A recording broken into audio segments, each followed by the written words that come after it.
ഫസ്റ്റായിട്ട് ബിസിനസ് ഒരു തുടങ്ങാൻ പോകുമ്പോൾ വേറെ ഇതുവരെ ബിസിനസ്സൊന്നും ചെയ്തില്ല. ഇപ്പോൾ ഞാൻ നേരത്തെ പറഞ്ഞ പോലെ ഒരു സ്പെയർ പാർട്സ് കട അല്ലെങ്കിൽ ഒരു ക്ലോത്തിൻ്റെ ബിസിനസ്സോ അങ്ങനത്തെ ഒരു കടയിൽ നിന്നൊരാൾ ഒരു സേഫ് സോണാണ്. കടയിൽ നിൽക്കുക എന്ന് പറയുമ്പം മുതലാളിയാണ് അവിടുത്തെ ഭാരങ്ങളൊക്കെ ശ്രമിക്കുക. നമുക്കിപ്പോൾ കച്ചവടം ഉണ്ടെങ്കിലും ഇല്ലെങ്കിലും നമുക്ക് നമ്മളെ ശമ്പളം കിട്ടും. അപ്പോൾ നമ്മൾ ആദ്യമായിട്ട് സ്വന്തമായിട്ട് ചെയ്യുമ്പം നമുക്കതൊരു ഭയങ്കര പ്രശ്നങ്ങളുണ്ടാവും. അത് വിജയിക്കൂലേ, നമ്മൾ തുടങ്ങാൻ പോകുന്ന കാര്യങ്ങളിൽ നമുക്ക് പ്രശ്നങ്ങൾ ഉണ്ടാവുമോ എന്നുള്ള ഭയങ്കരമായ പ്രശ്നങ്ങളുണ്ടാവും.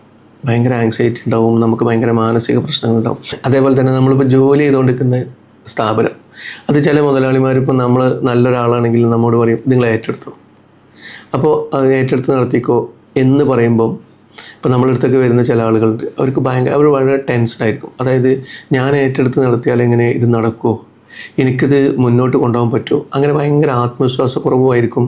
പിന്നെ അയാൾക്ക് പൊതുവേ ഒരു സേഫ് സോൺ ആണല്ലോ. ഇപ്പോൾ ഒരു നടത്താനൊരാളുണ്ടാകുമ്പോൾ നമ്മൾ രാവിലെ പോകുന്നു, നമ്മൾ കാര്യങ്ങൾ ചെയ്യുന്നു, വൈകുന്നേരം നമ്മളുടെ പണി കഴിഞ്ഞ് വരുന്നു.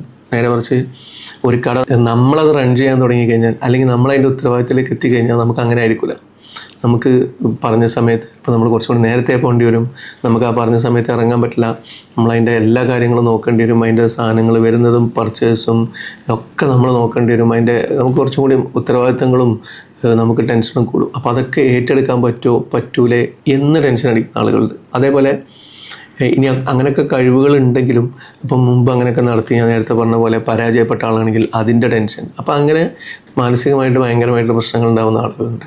ഇങ്ങനെയൊക്കെയുള്ള പ്രശ്നങ്ങളുണ്ടെങ്കിൽ നമ്മൾ ആദ്യമായിട്ട് ചെയ്യേണ്ടത്, ഞാൻ കഴിഞ്ഞ വീഡിയോയിൽ പറഞ്ഞ പോലെ തന്നെ എണീക്കുന്ന സമയത്തും ഉറങ്ങുന്ന സമയത്തും ഇതേപോലെ ഫാത്തിഹ, ആയത്തുൽ കുർസി, ഇഖ്ലാസ്, ഫലക്ക്, അതേപോലെ നാസ്, ഇത് 7 വട്ടമോ 3 വട്ടമോ 11 വട്ടമോ 21 വട്ടമോ അവനവൻ്റെ പ്രശ്നങ്ങൾക്കും അവനവൻ്റെ സമയത്തിനും അവനവൻ്റെ മാനസിക ഇതിനും അനുസരിച്ച് അധികരിപ്പിക്കാനുള്ള ശ്രമങ്ങൾ നടത്തുക. അതേപോലെ അല്ലാഹുമ്മ ഇന്നി അഊദു ബിക മിനൽ അജ്സി വൽ കസൽ വ നഊദു ബിക മിനൽ ജുബ്നി വൽ ബുഖൽ വ നഊദു ബിക മിൻ ഗലബത്തി ദീനി വ ഖഹ്രി റിജാൽ.